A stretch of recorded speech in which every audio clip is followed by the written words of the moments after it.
Buenas tardes. Mm, Esta ya es la última semana del curso. Entonces, según el programa que hemos estado siguiendo, esta sería el día de hoy y el día de mañana que tendríamos que ver esto de pues, la carga de archivos con datos y las funciones para graficar datos. La carga de archivos con datos ya habíamos visto una parte pues, de, de cómo se hacía, de las funciones específicas que se pueden usar para cargar datos.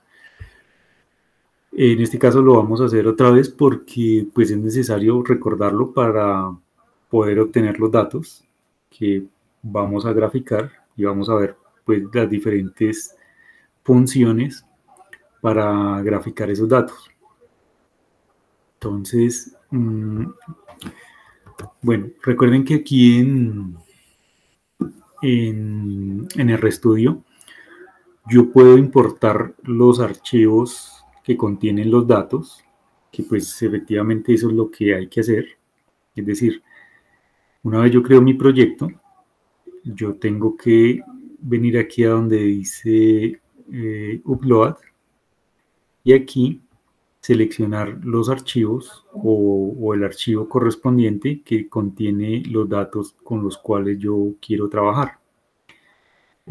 Supongamos, bueno, aquí yo ya lo tengo, pero borremos este archivo. Borrémoslo aquí, borrar. Esto ya no está en el proyecto. Ahora, si lo quiero poner para eventualmente cargar la información, hago clic aquí en Upload y aquí en Browse.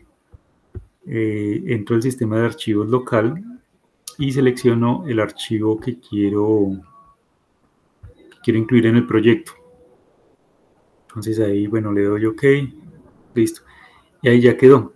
Si miramos bien, pues ahí ya aparece en el proyecto. Si ya aparece en el proyecto, quiere decir que ya podemos trabajar con ese archivo, es decir, ya podemos utilizar las funciones para cargar los datos. Con solamente hacer upload del archivo, no tenemos los datos en memoria o no los tenemos en el entorno. Pues eso quiere decir que no podemos trabajar con los datos, pues porque no están en la memoria. ¿Cómo podemos hacerlo? Bueno, ya lo habíamos visto. Hay diferentes tipos de archivos que contienen los datos. Los más utilizados son el archivo separado por comas, que pues aquí hay un ejemplo, es este. Los archivos de Excel, aquí tengo dos ejemplos que serían estos dos. Y los archivos de datos que sería este RDA. Esos son como los tres tipos de archivos más comunes o más utilizados que contienen información interna, o sea, que contienen variables, que contienen números, que contienen valores categóricos y con los cuales pues nosotros podemos trabajar, ya sea en el entorno aquí en la nube o en el entorno local. Entonces pues es la forma de almacenar los datos. Y la ventaja pues, de R es que tiene las funciones compatibles para cargar esa información. Entonces, lógicamente aquí ya tenemos nosotros en el entorno cargados en el proyecto los archivos con los datos. Como digo, aquí ya tengo 4 tipos de datos y yo puedo cargarlos desde aquí. Me da la facilidad de simplemente hacerlo con un clic. Pero si nos fijamos bien, cuando lo hacemos en la consola, va a aparecer el comando específico que carga esos datos. Entonces, yo puedo cargar datos RDA, y aquí hago clic simplemente sobre el archivo y me va a decir, ¿usted quiere cargar el archivo? Entonces yo le digo sí. Y si le digo sí, aparece aquí en la consola el comando que se ejecutó para cargar ese archivo. Entonces, básicamente es load, la función, Y como parámetro de la función está la cadena de caracteres que contiene la ruta en donde está el archivo que yo voy a cargar. En este caso, pues como es allá en la nube, el espacio que me da la nube es cloud, project y el nombre del archivo, datos.rda, que es en este caso el que contiene la información que yo quiero cargar. Ahora, el entorno, cuando yo hice clic allá y le dije sí, quiero cargar ese archivo, el entorno ejecutó, pues escribió automáticamente este comando y también lo ejecutó. Ahora, como ya lo ejecutó, quiere decir que los datos que están contenidos en ese archivo ya fueron cargados en la memoria del entorno y yo ya puedo trabajar con esos datos. ¿Cómo lo puedo verificar? Bueno, deberían aparecer las variables o las funciones, en dado caso, si existen también dentro de ese archivo, deberían aparecer aquí en esta ventana del entorno. Y efectivamente, pues ahí nos damos cuenta que aparece la variable df. Y si la variable df, yo hago clic ahí y puedo ver que contiene la variable df. La variable df es una matriz de datos, como pues podemos verlo ahí, x, y, z, tiene tres variables o tres columnas y tiene 100 datos, 100 entradas, 100 registros. Aparentemente, viendo así por encima, todos son números aleatorios, entre más o menos entre 2 y menos 2 puede ser. Entonces, pues ahí yo puedo ver ya la información y esa información pues está almacenada de forma permanente en ese archivo. Entonces ese archivo yo lo puedo distribuir a otros entornos en la nube o en un entorno local, en otro computador, etcétera. Simplemente con llevarme ese archivo me estoy llevando automáticamente los datos que están ahí almacenados. Entonces, pues de esa forma es como los datos quedan almacenados de forma permanente hasta pues tanto yo no haga una modificación en ellos. Ahora que hice clic en la variable para ver el contenido, también si miramos, se ejecuta este comando automáticamente, que lo que hace simplemente es mostrar el contenido completo de la estructura de datos o de lo que contiene la variable. En este caso, si es una estructura de datos, es una matriz de números, numérica, que contiene números positivos, negativos, más o menos entre menos 2 y 2. Y eso es lo que podemos ver ahí. Ahora, este tipo de archivos RDA es un tipo de archivo específico de R. Yo puedo dentro de ese archivo almacenar tantas variables como yo quiera, incluso funciones si quiero. Yo simplemente puedo decir, creo que ese comando lo vimos, save, y ahí entonces yo pongo el nombre del archivo que quiero guardar.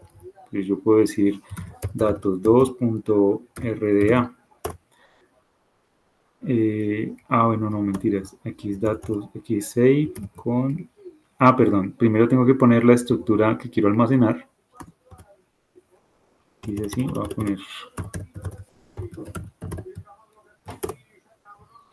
Creo que primero tengo que poner la estructura que quiero almacenar y luego... Exacto, aquí está. Entonces yo pongo el nombre de la estructura, una o varias, que quiera yo almacenar, variables, y el nombre del archivo donde quiero almacenarlas.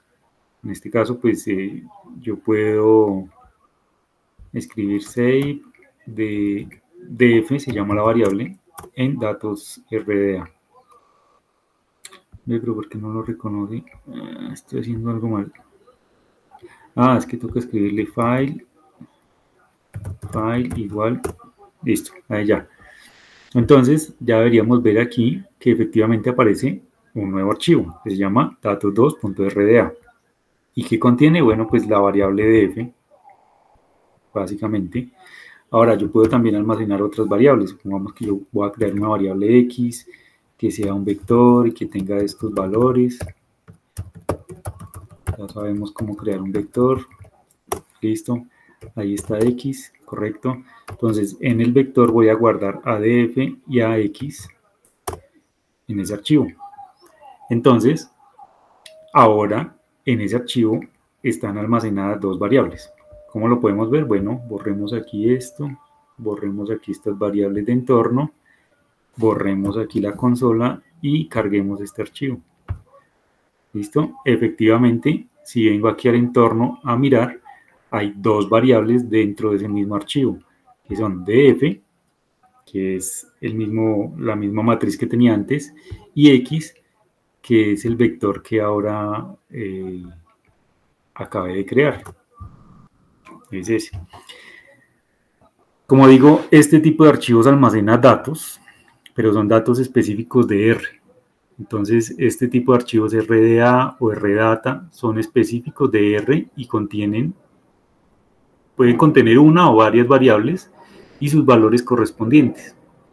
Y cuando digo variables, pueden ser variables que tienen un solo valor, un número, una cadena de caracteres, un valor lógico, o pueden ser incluso estructuras más complejas, una matriz, una lista, un vector, un data frame. Todo eso puedo yo almacenarlo en un archivo, simplemente con el comando save. Eso sí, tengo que especificar qué variables son las que voy a almacenar en ese archivo. ¿Por qué eso así? Porque puede ser que yo en mi entorno tenga muchas más variables.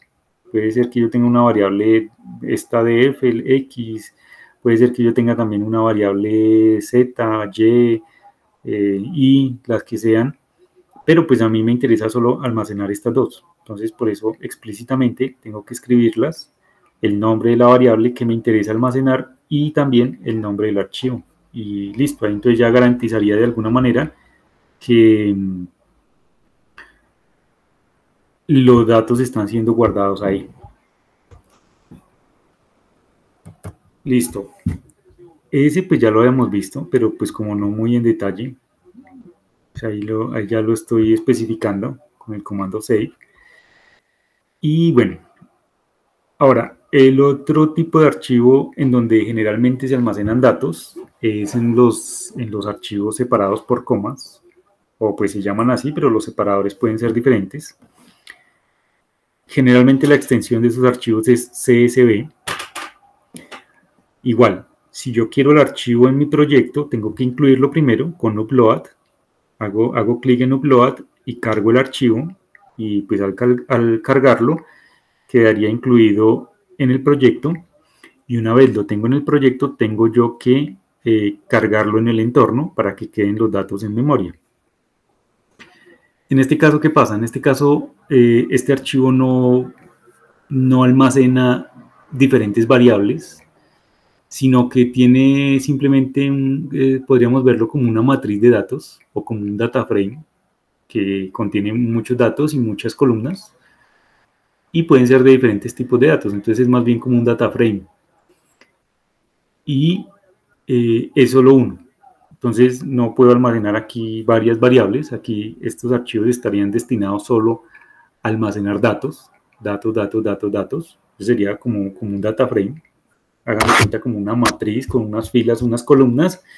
Y cada columna tiene pues cada fila y cada columna tiene sus datos correspondientes. Los datos pueden ser dentro de la misma estructura, los datos pueden ser numéricos, lógicos, cadenas de caracteres, numéricos enteros, numéricos reales, bueno, etc. Entonces, dado que en la misma estructura se pueden mezclar diferentes tipos de datos, hablamos más bien de un data frame. Veamos en este caso. Ya hice el upload, ya el archivo está en el proyecto, ahora tengo que cargarlo para el entorno. ¿Cómo lo hago? Pues igual, hago clic ahí y aquí, a diferencia del caso anterior, me va a dar dos opciones. Si yo quiero ver el archivo o si yo quiero importar los datos. Si yo quiero verlo, pues simplemente lo que va a hacer es mostrarme lo que hay ahí adentro, nada más. Y me abre esta ventana en donde aparece la información correspondiente. Si miramos en este caso, el archivo se llama, digamos que por convención se llama separado por comas, pero es posible que esté separado por otro otro carácter o por otro identificador. En este caso, este archivo está separado pues, por punto y coma. ¿Qué quiere decir eso? Pues que cada vez que yo encuentre un valor separado por punto y coma de otro, ese valor corresponde a una columna. Y las filas se identifican porque cada fila corresponde a una línea.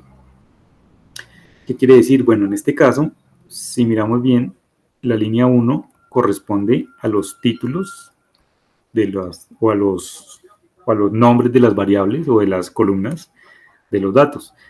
Ahora, cuando vayamos a cargar el archivo, cuando vayamos a cargar los datos, debería darnos la opción de seleccionar la primera fila como nombres de columnas o no. Entonces, en este caso, pues yo puedo ver que hay 1, 2, 3, 4, 5 columnas diferentes, 5 variables diferentes, y en la línea siguiente, la línea 2, ya comienza realmente a mostrar los datos. Ahora, en este caso, 121 sería el valor que debería asignarle a la variable t en el primer registro, 0 la segunda variable, serbre, 53 age, 1 sex y 0 nec.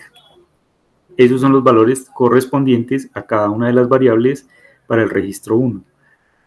Ahora pasamos al registro 2. ¿Por qué es el registro 2? Pues porque es una línea nueva, es la línea siguiente. Entonces, así es como identificamos. Los registros son las líneas, los saltos de línea, y las columnas son los valores que están separados por punto y coma, en este caso. Como yo le hice clic en ver los datos, ¿qué es lo que hace? Pues me muestra el archivo, pero si vemos aquí en el entorno no hay variables, no hay nada. ¿Por qué? Pues porque ahí los datos no están cargados en el entorno, no aparecen. Simplemente me permitió visualizar el archivo. Si yo quiero realmente cargar los datos, entonces tengo que hacerle clic ahí y seleccionar la segunda opción. Importar el dataset. Me sale esta ventana. En esta ventana, ¿qué va a aparecer? Va a aparecer la forma en cómo yo voy a configurar la forma en cómo se van a importar estos datos. Si lo vemos bien así como lo está haciendo al comienzo, por defecto el sistema asume que los archivos CSV son archivos separados por comas. En este caso, como no hay ninguna coma, entonces todos los datos los está metiendo en la misma columna, en una sola. Si hago la importación de esta manera, muy seguramente me va a crear una variable de tipo vector, creería yo, ¿sí?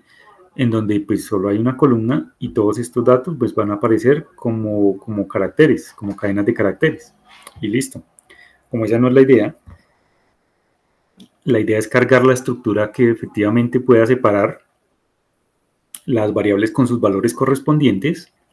Entonces tengo que especificar cuál es el carácter que sirve de delimitador entre las columnas. Como pues ya miramos en estos datos, el carácter que sirve de separador es el punto y coma. Tengo que escribirlo, tengo que seleccionarlo acá, donde dice delimitador. Por defecto aparece coma. Pero pues yo puedo seleccionar específicamente cuál es. Es un punto y coma, es un espacio tabulado, es un espacio en blanco o es otro. Incluso yo puedo poner otro separador y específicamente escribir cuál. En este caso es punto y coma, entonces lo selecciono. Y efectivamente, después de que ya se identifica que el separador es punto y coma, vamos a ver que ahora sí aparecen las 5 columnas correspondientes con sus valores asociados, que es como debe aparecer correctamente según la interpretación que nosotros le dimos al archivo.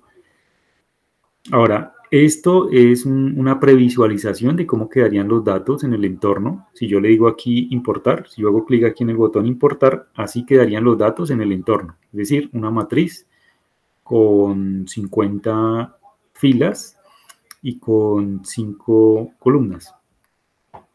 Pues como yo ya vi que efectivamente así tienen que quedar los datos, entonces yo no hago ningún otro cambio acá y listo, le digo importar. Ahora, si por alguna razón yo veo que los datos no corresponden a lo que yo necesito de cómo quede la variable o cómo quede la estructura de datos, entonces puedo seguir cambiando aquí cosas de lo que hay. Algunas veces está escrito, hay caracteres especiales dentro de los datos que no se reconocen con esta configuración de UTF-8. Entonces puedo yo cambiar acá también el tipo de configuración para que reconozca algunos caracteres especiales, una tilde, una ñ, etcétera, que puede ser que no entren en la categoría del UTF-8, entonces yo también puedo cambiarlo ahí. Bueno, por defecto, si miramos la columna 1, la fila 1 la tomó como los nombres de las columnas, porque aquí aparece. Si yo le quito esto, pues entonces la primera la va a tomar como si fuera un dato de la base de datos. Pero pues como yo sé que eso no es así, entonces selecciono aquí esto y le digo así, la primera fila son los nombres de las columnas. Y pues eso es lo que hace precisamente ahí. También yo puedo ponerlas, identificar las comillas. Si en dado caso en mi base de datos hay caracteres especiales que están rodeados por comillas dobles o por comillas sencillas, pues entonces para que precisamente el entorno las reconozca, tendría yo que seleccionar explícitamente de qué manera es que se están representando esas comillas en mis datos. Hay otros caracteres que también pueden aparecer, como el slash, el backslash, y yo puedo también decirle que salte la interpretación de esos caracteres, o etcétera. Si hay algunos comentarios dentro del código o dentro de los datos, perdón, que yo no quiera que sean tenidos en cuenta al momento de la lectura de los datos, yo puedo especificar aquí qué carácter identifica a un comentario para que precisamente al momento de leer los datos, eso se identifique como un comentario y se salte y no se tenga en cuenta al momento de la lectura completa de la información. Y también hay una parte en donde yo identifico de qué manera aparecen los datos faltantes en mis datos. Hay bases de datos, lógicamente, que no tienen toda la información completa. O sea, en este caso la que estoy cargando aquí es ideal, pues porque tiene todos los datos. Pero hay bases de datos que no los tienen. Entonces yo también tengo que poner acá de qué forma aparecen esos datos faltantes. Puede ser que el 0, según la representación de los datos, sea un dato faltante.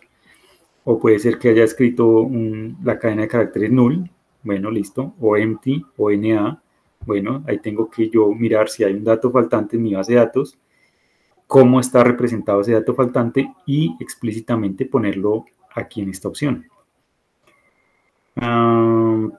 ¿Qué más es? Bueno, este skip sirve para escribir explícitamente cuántos datos yo quiero saltar de mi base de datos.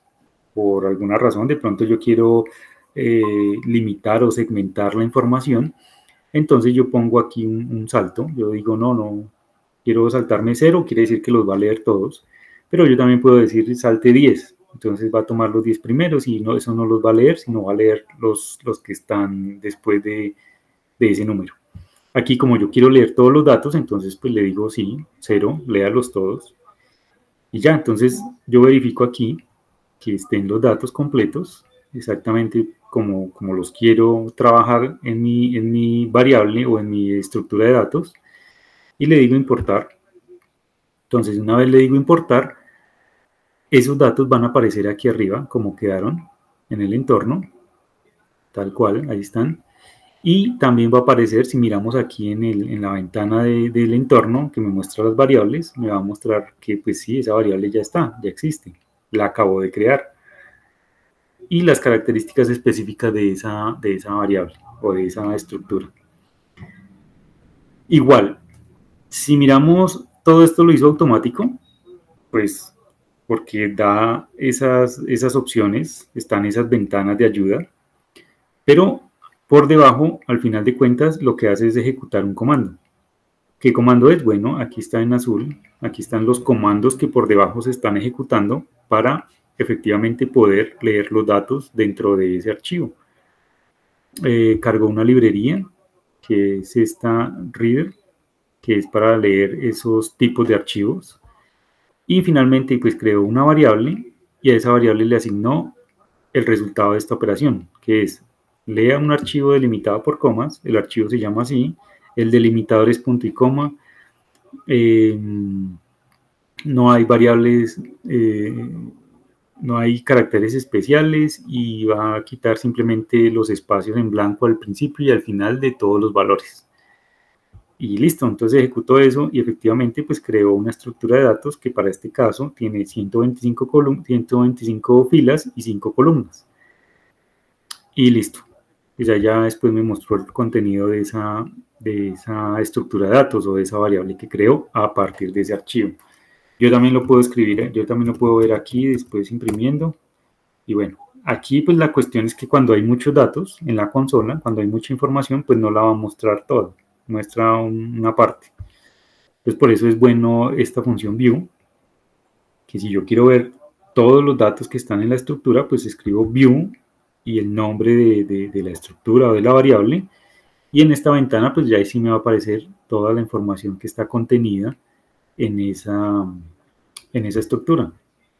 Para este caso pues todos son numéricos, números enteros, entonces pues bueno, incluso, bueno, si yo pongo el tipo de datos, esto debería aparecerme algo numérico, vamos a ver.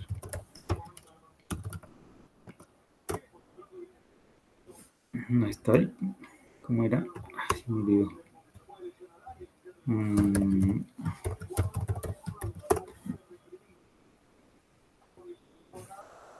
Ahí, sí está ahí. Pero es que aquí es model, ya.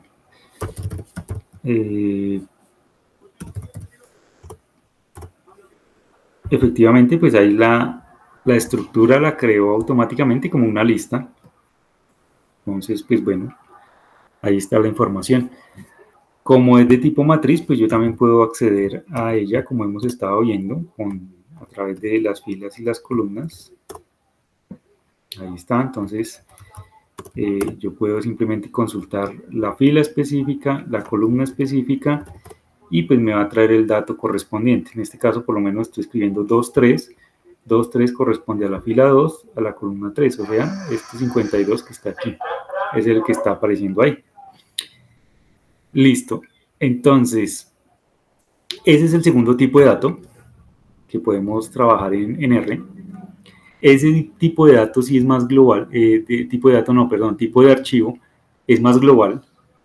Es decir, es muy común ver archivos que contienen datos en este tipo de archivos separados por comas, y hay mucha compatibilidad tanto con R, tanto con Python, con incluso Excel, y hay muchas otras herramientas y muchos otros lenguajes de programación que tienen compatibilidad para leer este tipo de archivos. Entonces es una ventaja. Una desventaja que yo solo puedo guardar ahí información, datos, no más.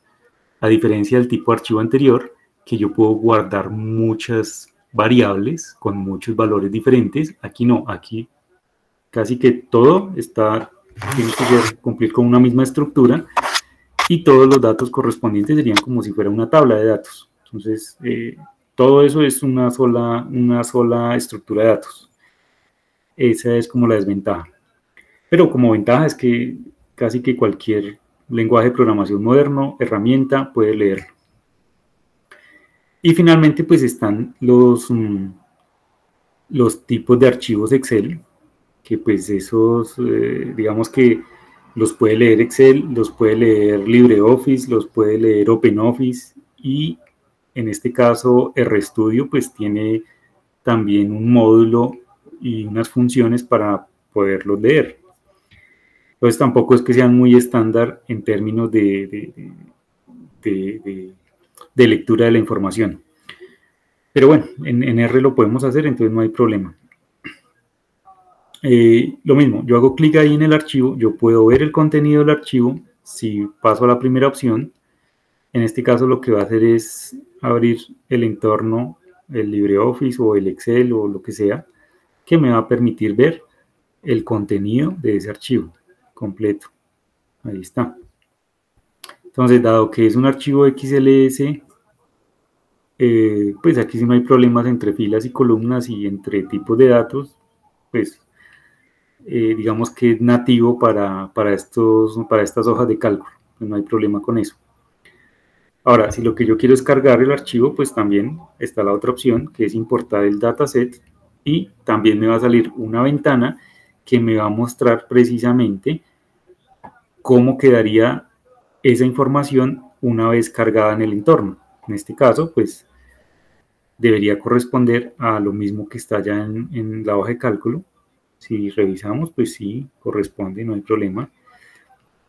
¿Qué pasa? Aquí también pueden haber cuestiones con... bueno, cuando la hoja de cálculo tiene más hojas, pues aquí yo puedo seleccionarlas, cuál quiero importar, porque pues en Excel yo puedo crear diferentes hojas y cada hoja puede tener datos diferentes o estructuras diferentes. Entonces en este caso pues me da la opción de que yo seleccione qué hoja de todas esas que están dentro del archivo seleccionar. Incluso también yo puedo seleccionar un rango en el cual importar datos. En este caso pues no, digamos que aparece esto, pero esto es como un ejemplo. Realmente en este momento el rango está vacío.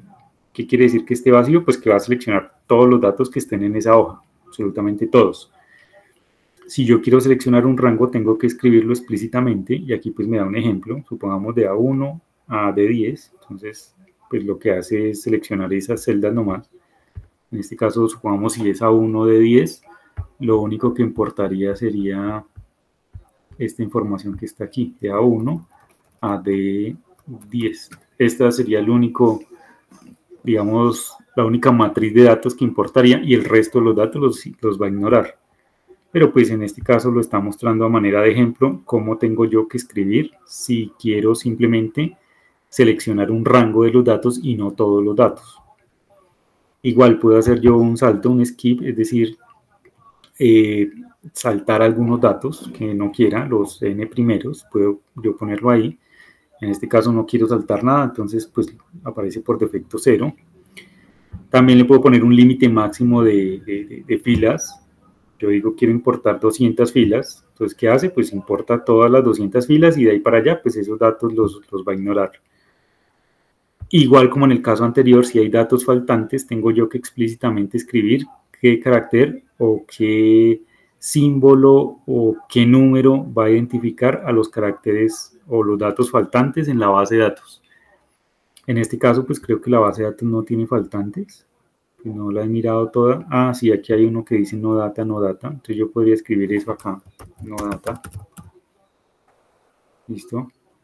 Entonces no data significa pues que no hay información, y precisamente aquí lo que hace es eso, los deja en blanco, porque pues ya identificó los no data como datos vacíos, como datos que no existen. Entonces listo, ya lo puse. Y igual que en el caso anterior, yo puedo señalar la primera fila de todos los datos como los nombres de las columnas, o puedo también dejarlos como datos explícitos. En este caso aparecen como datos: Object ID, radicado, fecha, hora, día, periodo, clase, dirección. Aparecerían como datos igual que los otros, igual que los que están más abajo. Pero pues como yo sé que no es el caso, estos no son datos, estos son los nombres de las variables o de las columnas, entonces pues dejo señalado esto. Listo. Entonces ya, ahí ya puedo decirle importar. Igual, cuando yo le digo importar, lo que hace es ejecutar internamente una serie de funciones para poder crear la estructura de datos en el entorno. ¿Qué hizo? Pues cargó una librería que se llama readxl, que es propia de R y que sirve precisamente para cargar archivos de Excel. Y el comando específico es cree esta variable con este nombre y asígnele el resultado de la función readxl con el nombre del archivo y con el identificador no data para los datos vacíos. Listo. Entonces ya ahí me cargo los datos con la función view. Puedo ver toda la base de datos, porque pues recuerden que yo puedo también imprimir aquí la variable, pero no me va a mostrar toda la información, sino una parte. Si yo quiero verlo todo, pues es preferible usar la función view. Y pues ahí ya está precisamente toda la información, correcto. Bien. Igual yo puedo también ver qué tipo de dato es ese objeto que acabo de crear. También una lista, bueno, está bien. Y puedo acceder yo a esa estructura de datos de la misma manera que lo hago con las matrices de datos. Entonces yo puedo decir la fila 2, la columna 6, entonces es 2021. Listo, entonces lo que hice fue fila 2, columna 6, 1, 2, 3, 4, 5, 6, apareció esta. Recuerden que en R todas las estructuras de datos la numeración empieza siempre por 1, tanto si voy a hacer referencia a filas como si voy a hacer referencia a columnas, empieza siempre por 1. Entonces en este caso la fila 2 es esta y la columna 6 es esta, es periodo. Eso es lo que estoy imprimiendo ahí. Listo. Entonces esto era como para profundizar un poco más, aunque ya habíamos visto cómo cargar los archivos, pero no habíamos visto específicamente las opciones de las funciones, para qué servían o qué hacían en cada caso. Y pues ahí está, para los tipos R, que son RDA, para los tipos CSV, que son separados por comas, y para los tipos XLSX, que son Excel. Ahora, ¿esto por qué vuelvo a decirlo? Porque lo que vamos a ver ahora, que son las gráficas específicas en R, se utilizan en su mayoría para graficar precisamente los datos que yo tengo en alguna variable, en alguna estructura. Ahora, como tengo ya estos datos cargados en esta estructura que se llama total, incidentes, tránsito, no sé qué, vamos a ver las funciones gráficas. ¿Cuáles son? Bueno, aquí qué dice. Además de las funciones vistas, ¿cuáles son las funciones vistas? Bueno, las que hemos visto de matrices, de vectores, de data frames, las funciones estadísticas, las funciones generadoras de números aleatorios, todas esas funciones que vuelvo y lo digo como lo he estado diciendo en las sesiones anteriores, son las funciones básicas. En R hay muchísimas funciones, sino que pues para simplificar un poco la cuestión y dar como un panorama general del lenguaje, se seleccionaron estas, que son como las más usadas, pero eso no quiere decir que sean las únicas, hay muchísimas más.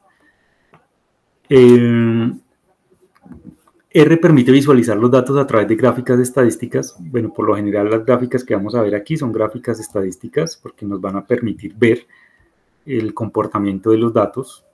En algunos casos no simplemente un número nos va a decir cómo se comportan los datos. En muchos casos una gráfica ayuda mucho porque pues, nos va a permitir ver la relación de unos con otros o nos va a poder permitir ver las frecuencias o la proporción de frecuencia de unos con respecto a otros, etc. El siguiente ejemplo realiza un diagrama de caja que permite ver las características principales de un conjunto de datos aleatorios. Bueno, entonces veamos cómo funciona eso. Hagamos lo que dice allá. set.sit. Ya vimos esa función en la sesión anterior. Si no la recordamos, pues ya miramos qué hace.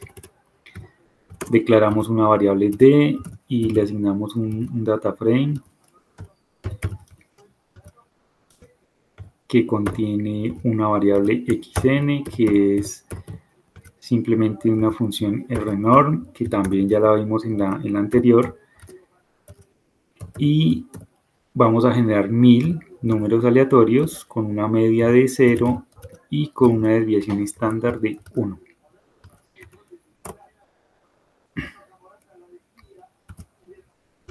Perdón, igual 0.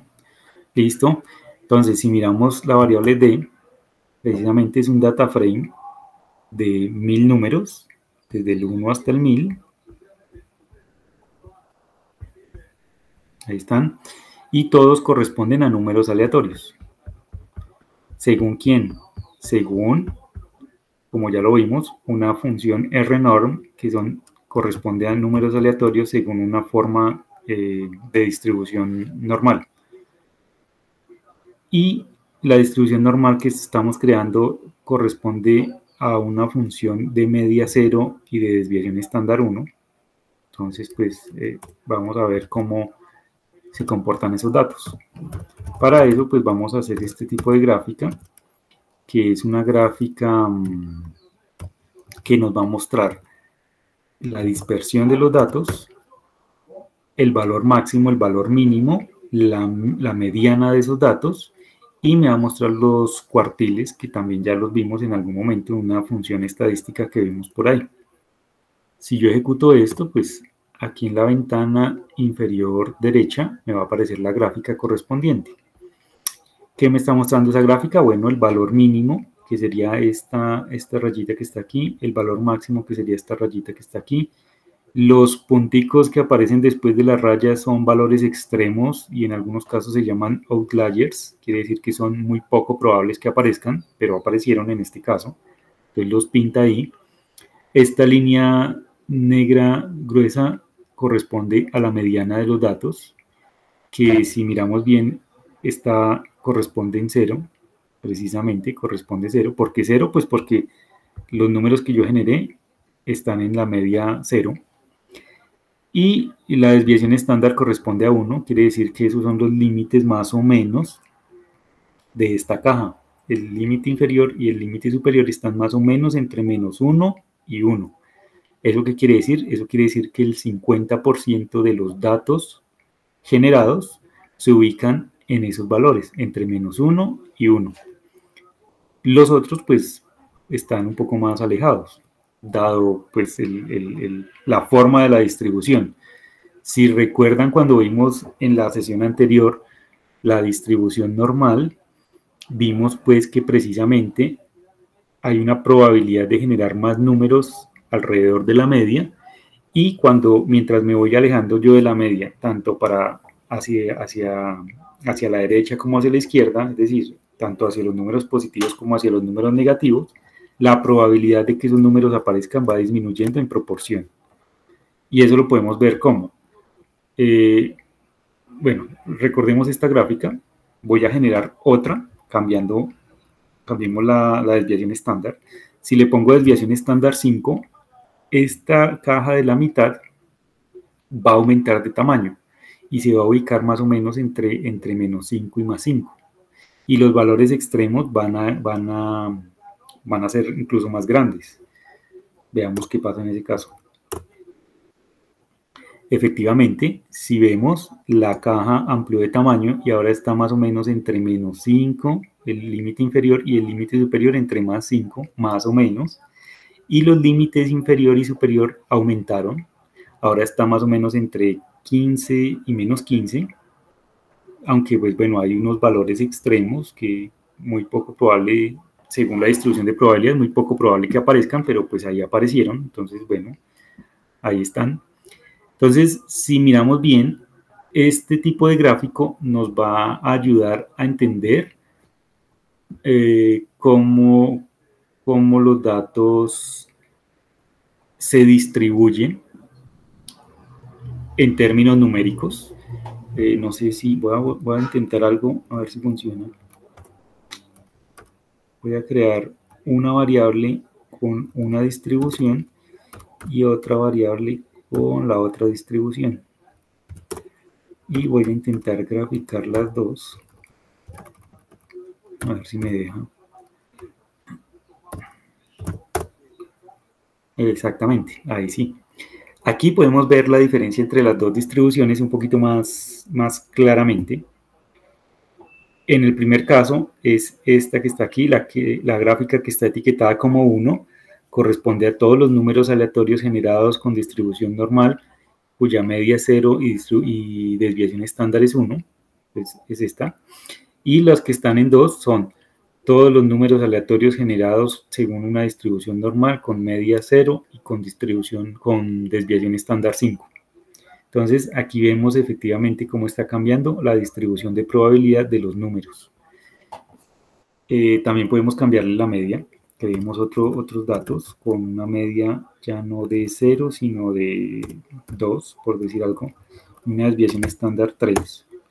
Listo. Y vamos a pintar las tres estructuras de datos para ver cuál es el comportamiento de unos diferente con respecto a otros. Listo, ahí lo estamos viendo. La desviación estándar lo que significa es que tanto los números generados se van a alejar de la media, de la mediana en este caso, de la mediana.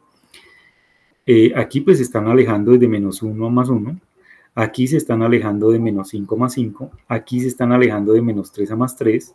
Pero si miramos bien, esta mediana está en 0, esta también y esta está un poco arriba. ¿Por qué? Pues porque yo le dije que esa ahora iba a ser 2.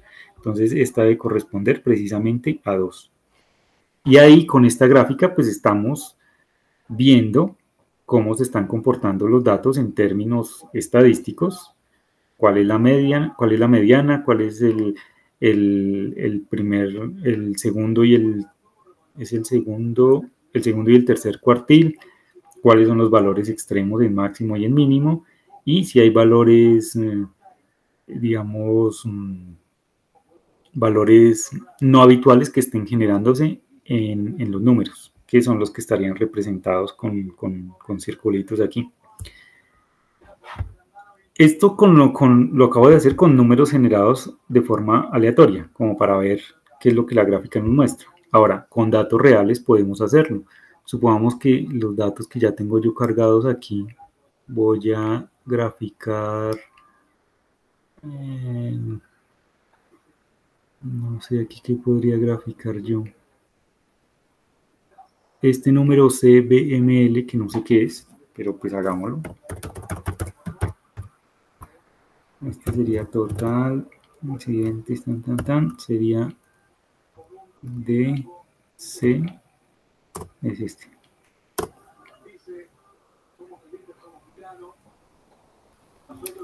Esto es...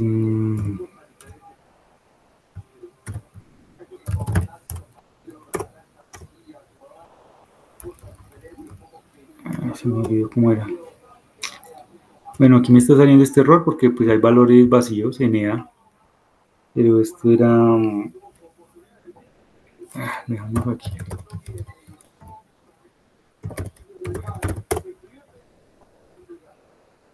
Esto lo puedo hacer con...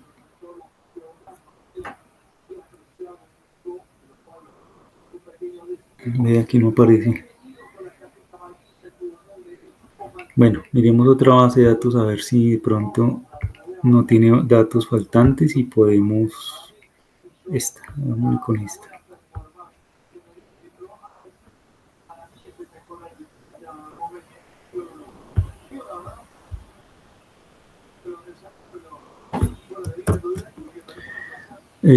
Grafiquemos la edad, a ver qué pasa.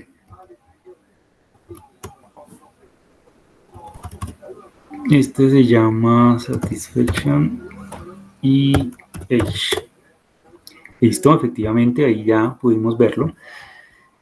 ¿Qué quiere decir esta gráfica con respecto a estos datos? Bueno, que los aparentemente son personas con diferentes edades y yo puedo ver que hay una distribución aparentemente normal ahí también, en donde hay una mediana que es 60, quiere decir que la gran mayoría de pacientes o de personas que están registradas en esta base de datos corresponden a la edad 60, tienen 60 años de edad, pues la gran mayoría son personas de 60 años, pero también hay personas de 20, digamos que muy pocas, y personas de 100 años, un poquito menos de 100 años, también hay muy pocas.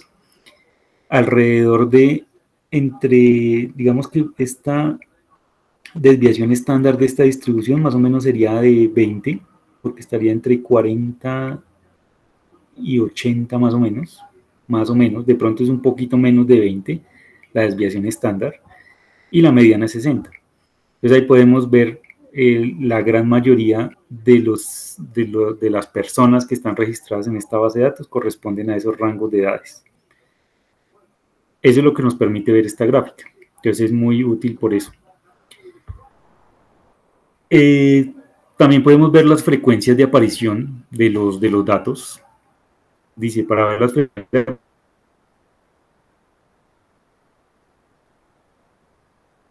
aparición de los datos en determinados intervalos,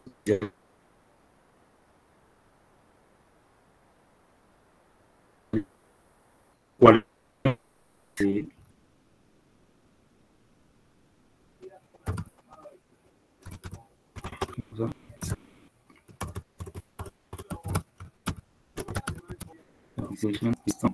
el histograma de las edades. Ya según esa gráfica que aparece acá, nos dimos cuenta que la mayoría son personas de 60 años. Ahora, si miramos el histograma, lo que va a aparecer es precisamente en el indicador de 60 años va a aparecer, digamos, una barra mucho más grande que en los otros valores de edad. Efectivamente, pues con 60 aparece, aquí abarca el rango 60-70, aparece mayor número que en las otras frecuencias. Con 20 pues hay muy pocos. 20, 30, 40, 50, 60, 70, 80, 90 y 100. Entonces, precisamente esto nos confirma lo que nos mostraba la otra gráfica.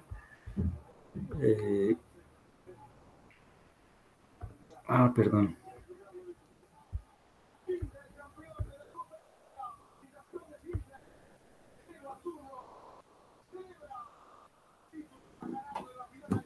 Listo, allá. Entonces, bueno, vuelvo a escribir la anterior, que de pronto no se vio. Aquí pues nos está mostrando precisamente que la mediana corresponde a 60. Quiere decir que la gran mayoría de las personas que están registradas en esa base de datos corresponden a personas de 60 años. Y según pues la desviación estándar que estamos viendo en esos datos, más o menos es de 20. ¿Por qué 20? Pues porque se está alejando hasta el límite inferior del segundo cuartil es 40 y el límite superior del otro cuartil del tercero es 80. Entonces, precisamente ahí la diferencia o la distancia es de 20, entonces más o menos de 20, porque pues no da exactamente 80 y no da exactamente 40, sino un poquito más o menos en ese intervalo. Entonces de ahí podemos deducir la desviación estándar y ya deducimos la mediana también. Y los valores extremos, que serían 20 en este caso y casi como 98, 99. El histograma, vuelvo y lo grafico, nos está confirmando precisamente eso, que las personas entre 60 y 70 años más o menos son las que más aparecen en esa base de datos, seguido pues por las personas entre 50 y 60 y así sucesivamente. Entonces vamos a ver una especie de distribución normal de los datos, cuya media está en 60 más o menos. Ahora, el histograma me está mostrando por defecto 1, 2, 3, 4, 5, 6, 7, 8 y 9 barras. Digamos que por defecto es eso, pero uno lo puede configurar. Aquí dice, también se puede incrementar o cambiar el número de intervalos.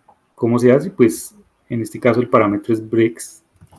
Yo puedo decir breaks igual 20. Y ahí pues nos damos cuenta que efectivamente va a mostrar más barras en función de los datos.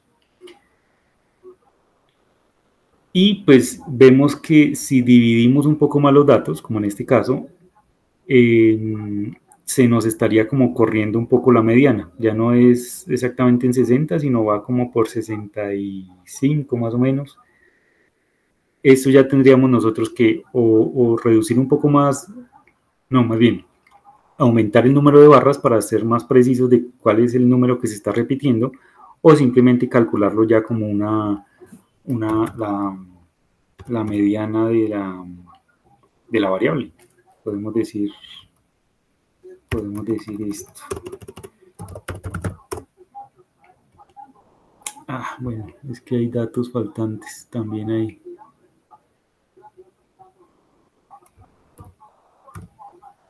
Bueno, tendría que, se me olvidó cómo es el parámetro para ponerle.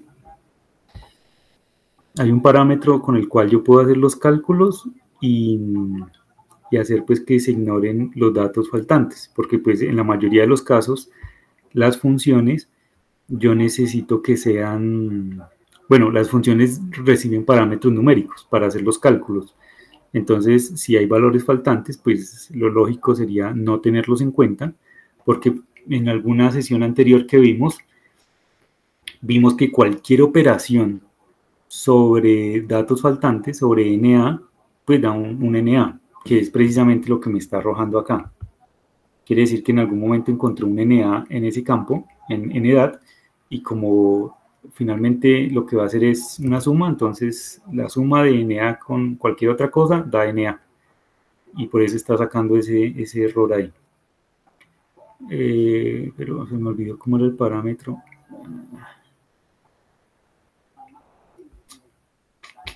No lo tengo acá. Bueno. Entonces aquí la idea es mostrar los,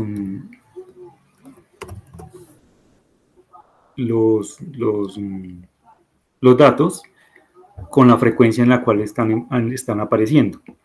Aquí yo puse 50, bueno, entonces lo que hace es mostrarme efectivamente 50, pero si nos damos cuenta, pues ahí la cuestión está como un poquito más desordenada. No es tan claro ver una distribución normal aquí en los datos, pero aún así estamos viendo que sí, por lo menos entre 60 y 70, más o menos esto sería como, sí, como 65, 68 sería el valor más representativo, pero incluso no es muy claro ya con otros valores, ya hay otros valores que son cercanos. Entonces nos damos cuenta que lo que hace el histograma es agrupar las frecuencias en rangos, como para decir, bueno, la mayoría de datos se encuentran en estos rangos. Entonces yo puedo también poner algo más pequeño. Inicialmente había 9, yo puedo poner 4, por decir algo. Y efectivamente, pues ahí está. Y lo que me va a decir es eso, el rango. Entre 0 y 20 van a ver estos números de datos, entre 20 y 40 de estos, entre 40 y 60, entre 60 y 80 de estos, y entre 80 y 100 estos. Si no pongo los breaks por defecto, pues me va a mostrar siempre 9. Y es pues agrupando los datos en categorías. Aquí yo puedo ver que efectivamente los que más están presentando es entre 60 y 70. En el anterior me decía era que entre 60 y 80, pues porque lo está agrupando es el rango ahí es mayor, el intervalo ahí es de 20, entonces es mayor. Eso depende pues de cómo yo quiera visualizar los datos o cómo yo pueda concluir sobre esos datos. Como digo, aquí con este salto por defecto yo puedo concluir que la mayoría de las edades que aparecen representadas en estos datos están entre 60 y 70 y que parece haber una distribución normal en los datos. Pero si yo le pongo muchos saltos a esta gráfica, ya yo no podría deducir tanto así. Ya aquí la distribución normal como que no es tan clara. Y al momento de determinar qué rango tiene más frecuencias, puedo hacerlo, pero hay otros rangos que también están muy cercanos, entonces ya no es como tan categórico para decirlo. Vuelvo y digo, depende de qué es lo que yo necesite visualizar en mis datos, qué es lo que yo necesito analizar, y pues en la mayoría de los casos con la partición que aparece por defecto es suficiente para poder concluir algo. Bueno, también se pueden graficar los datos de forma continua con densidades. Entonces vamos a ver ese caso. La función para graficar es plot. Plot tiene la capacidad de graficar datos continuos y discretos. Pintemos aquí la edad, a ver qué sale. Aquí estamos pintando datos discretos. ¿Qué estamos pintando acá? Bueno, estamos poniendo un índice en proporción con la edad. ¿Qué quiere decir el índice? Pues el número del registro. Es decir, por lo menos acá el 1 corresponde al 41, el 2 al 29, el 3 al 83, el 4 al 66. Eso es lo que está graficando ahí. Pues en este caso no dice mucho porque el índice generalmente no es muy significativo. Podemos graficar más bien dos variables que representen algo más diciente, como el sexo y la edad, supongamos. A ver qué sale.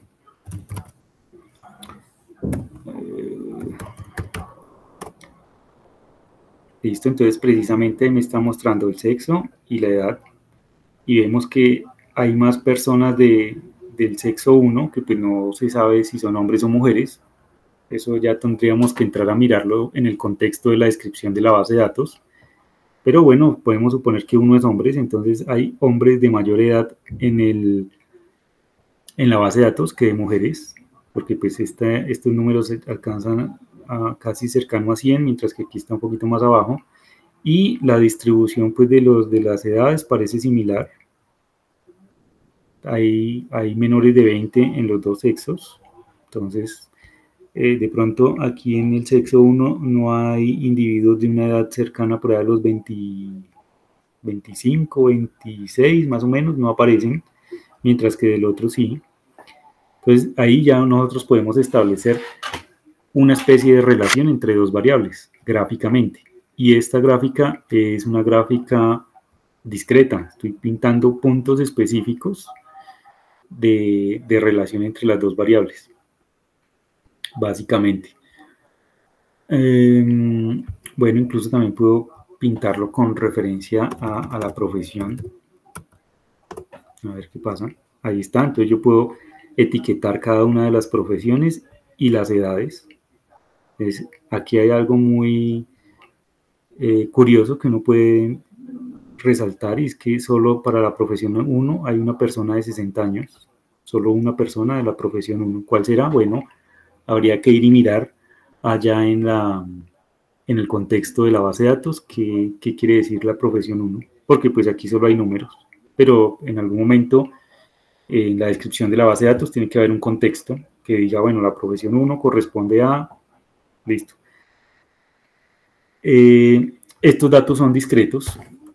También con plot yo puedo graficar datos continuos. Creo que aquí con la otra función yo lo puedo hacer con density.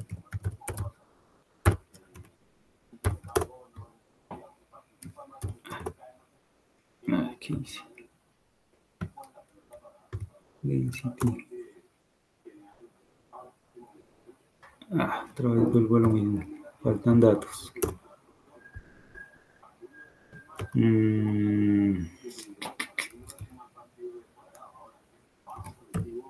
¿Cómo hago esto?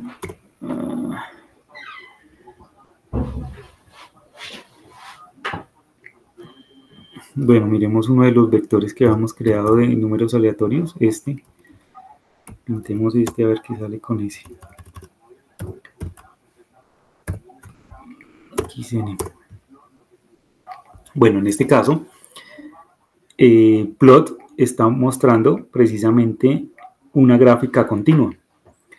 ¿Qué está mostrando esta gráfica continua? Pues bueno, como su nombre lo dice, la densidad de los valores generados. ¿Qué es lo que está haciendo? Pues simplemente es como si estuviera conectando los puntos de una gráfica discreta. Si yo hago el plot solo de XN, va a mostrar el índice y va a mostrar el valor. El índice es lo mismo, o sea, por lo menos en este caso 817 corresponde a este valor. Es eso. En density, ¿qué está pasando? Density está tomando los valores, los está ordenando y los está conectando. ¿Por qué hace eso?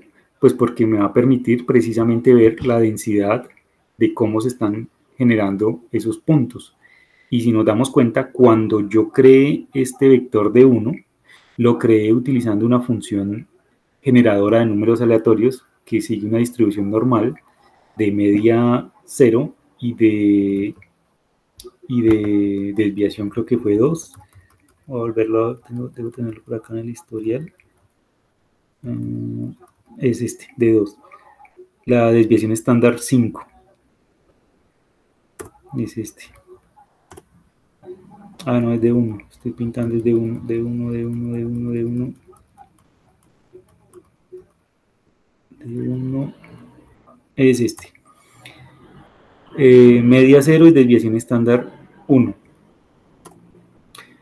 Y precisamente pues lo que me está mostrando ahí es algo similar a una distribución normal, precisamente con media 0 y con desviación estándar 1. Entonces density de alguna manera me está mostrando la distribución de probabilidad con la cual fue generada esa estructura de datos o los datos que contiene esa estructura. Eso me sirve para intentar descubrir la distribución de probabilidad de datos de una base de datos real, como pues en este caso podría hacerlo yo con la edad, pero pues tendría que ignorar los valores faltantes para que funcionara. Aquí hay unos NA así, pero no sé cómo, ay, se me olvidó. Bueno, entonces esa es la idea. Density ordena los datos y me los conecta para mostrarme una distribución de probabilidad de cómo fueron generados. Es más, podría yo generar estos datos, voy a generar otros datos. Habíamos visto las funciones generadoras aquí. runif, generemos uno con runif, un vector con runif, que si recuerdan, runif es para generar datos con distribución uniforme. Pues ahí está, y ahora vamos a ver la densidad. Va a salir casi recto, exactamente. ¿Por qué? Pues porque la distribución de probabilidad uniforme lo que intenta hacer es darle a los números, a todos los números del rango, la misma probabilidad de aparecer. Y en este caso, pues, runif va a generar números entre 0 y 1, casi con la misma probabilidad de aparición. Si miramos bien, aquí esta gráfica me está generando entre 0 y 1, es donde están los datos. Más de 1, pues hay una distribución, una probabilidad de que aparezcan muy pocos, y menor de 0 también, porque pues la distribución está centrada entre 0 y 1. Ahora volvamos a generar y volvamos a ver. Listo, ahí me está generando casi todo igual. Ahí me está, si con datos de una base de datos real me genera la densidad algo similar a esto, yo podría concluir que la distribución de probabilidad de que rige a esos datos es uniforme, básicamente. ¿Qué otra vimos nosotros acá? La exponencial, miremos la exponencial, a ver cómo nos genera los datos.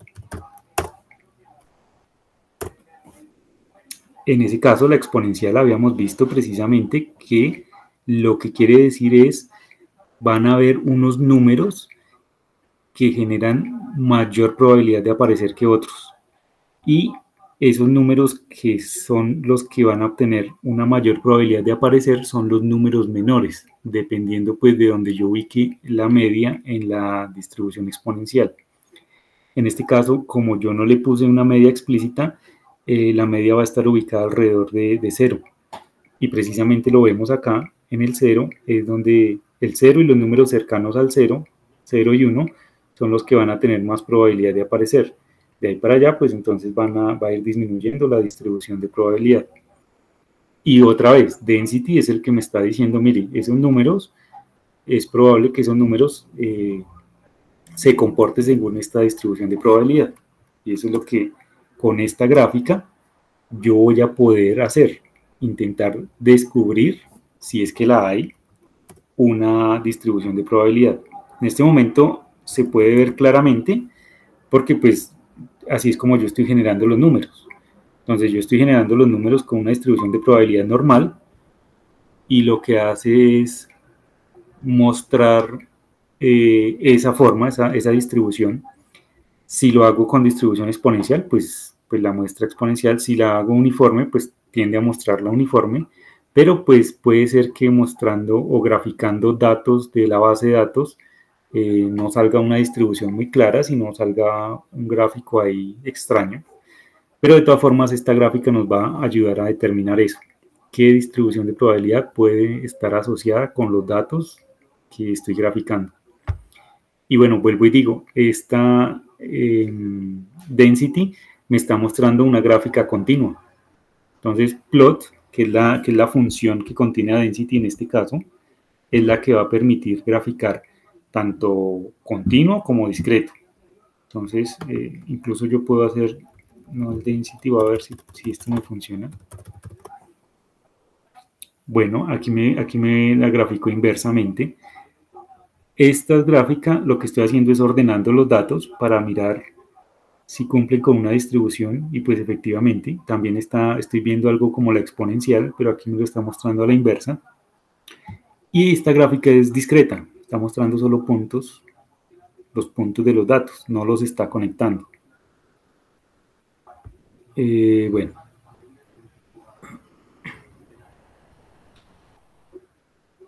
Aquí, ¿qué más dice? Mezclando las dos gráficas se obtiene. Bueno, veamos esa gráfica que nos da, que nos arroja IST de, ponemos Satisfaction, Hospital, Edad, con Brex 30, con PropTrue.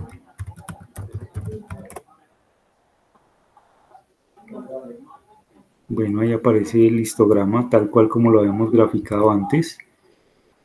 Ah, pero mentiras, aquí me faltó algo.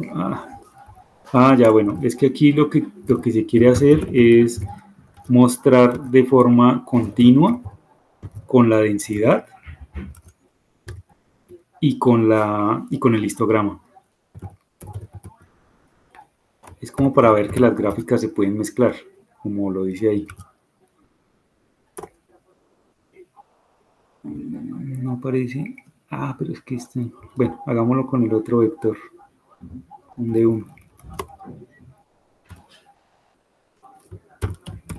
D1 aquí y D1 aquí.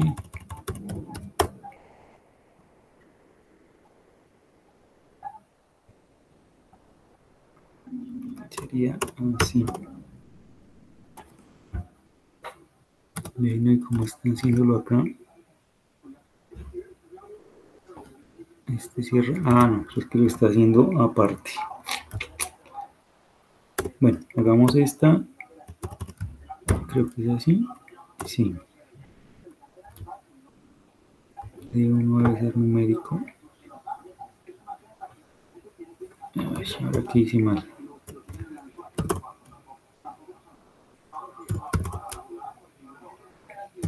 Ya, un momento. Es D1 con XN. Exacto. Aquí, con el histograma también podemos ver la misma distribución de probabilidad, que es exponencial. La mayoría de los números generados se encuentran entre 0 y 0.5 más o menos, que es el primer intervalo.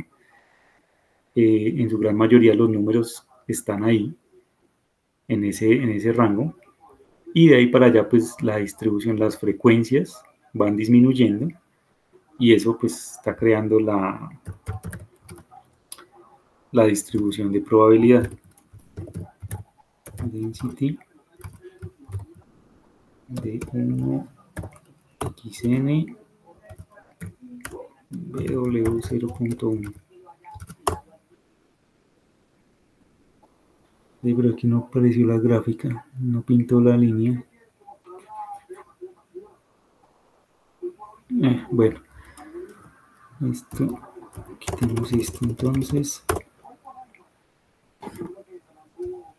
No la pintó.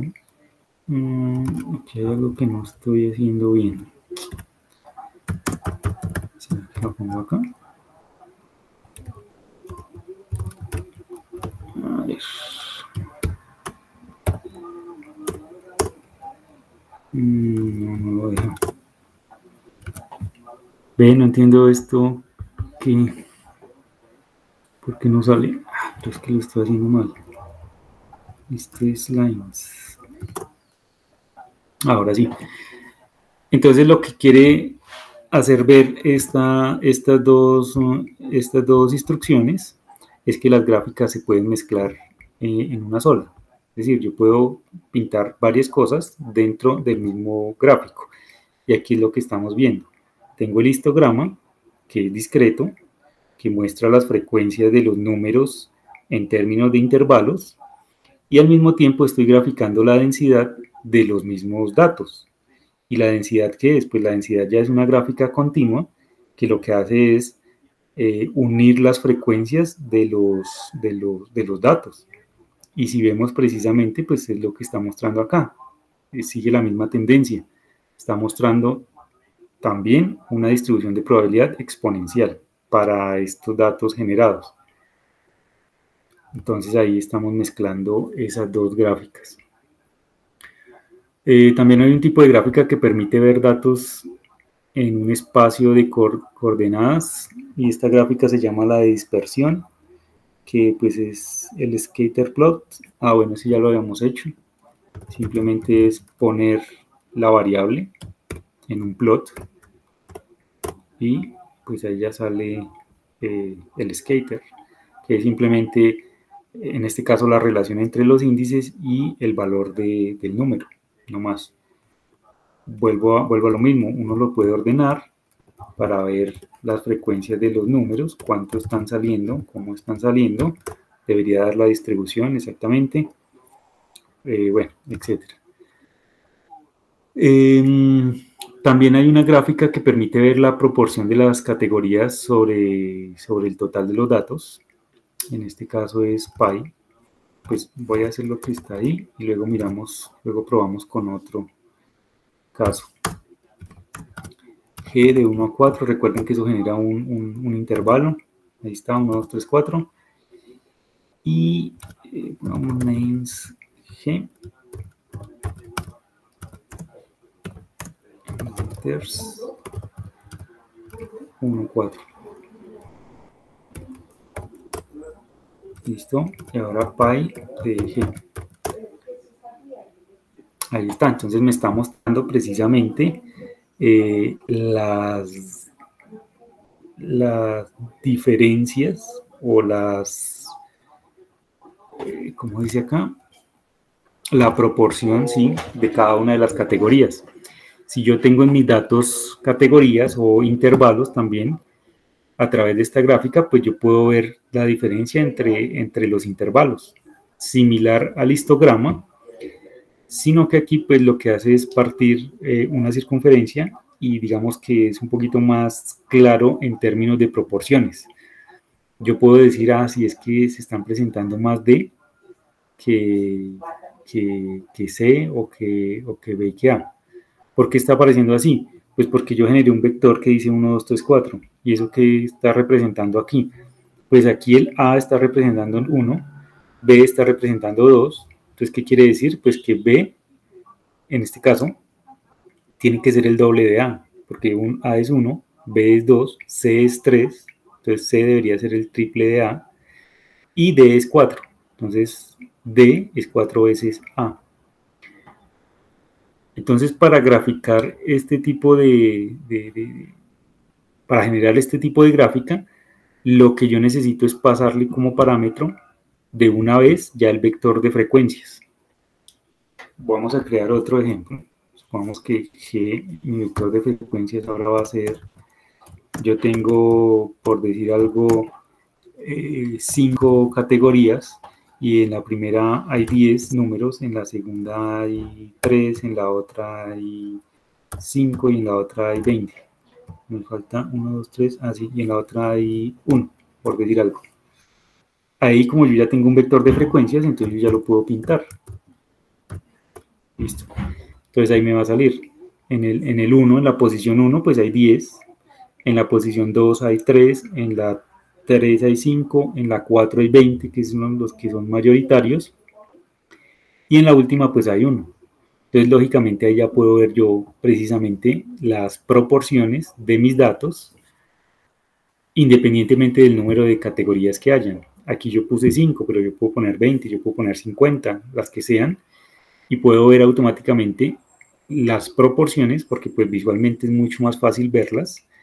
Y yo digo, mire, casi la mitad de los datos, incluso más de la mitad de los datos, están en la categoría 4. Y si lo miro numéricamente, en la categoría 4 hay 20, y el total de los datos son 30, 38, 39. Entonces, de 39, que es el total, 20 están en la categoría 4. Entonces, efectivamente, es un poquito más de la mitad, un poquito más del 50%, que es lo que está mostrando finalmente la gráfica ahí. No sé si podamos verlo, veámoslo, a ver si lo podemos graficar con la edad, si nos deja.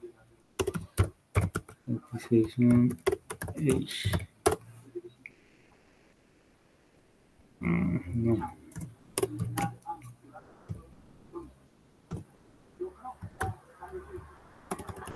¿Cómo es que era? Ay, se me olvidó.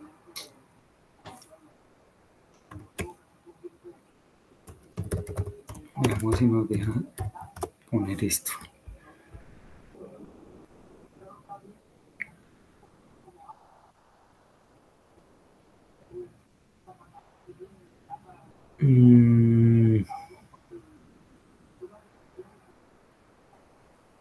No dice. Bueno, de pronto en la siguiente, que es mañana, trabajemos con la misma base de datos, pero entonces ahí sí ya pongo para que ignore los datos faltantes y veamos cómo funcionan las gráficas con esos datos faltantes. Listo, entonces eso era como pues lo que había que ver hoy, que eran los gráficos ya. Entonces con eso ya terminamos. Yo creo que mañana pues intento hacer lo mismo pero con los datos faltantes, poniendo la instrucción que hacía falta. Y listo, eso era todo. Entonces, ¿hay preguntas con respecto a lo que hemos visto? Sí. Profe, buenas tardes, ¿cómo estás? Buenas tardes, bien. Profe, no, es la primera vez que ingreso y quisiera como saber dónde puedo ver las grabaciones. Ok. Le voy a compartir el enlace donde están quedando para que pueda verlas ahí. Ahí está, hay una lista de reproducción y ahí están todas. Hasta el momento llevamos 14, creo que son. Sí, 14. Esta que termino ahora sería la 15, que la voy a subir apenas termine. Y la de mañana sería la última. Pero entonces ahí están todas. Si tiene dudas también puede escribir ahí. Yo estoy constantemente mirando para responder si hay alguna duda. ¿Listo? Listo, y ese documento, ¿en dónde lo encuentro? Este que está aquí. Sí. Bueno, ese sí no tengo, ese sí no tengo dónde subirlo. Pues si quiere déjeme su correo y yo se lo envío directamente. Listo, ya te escribo al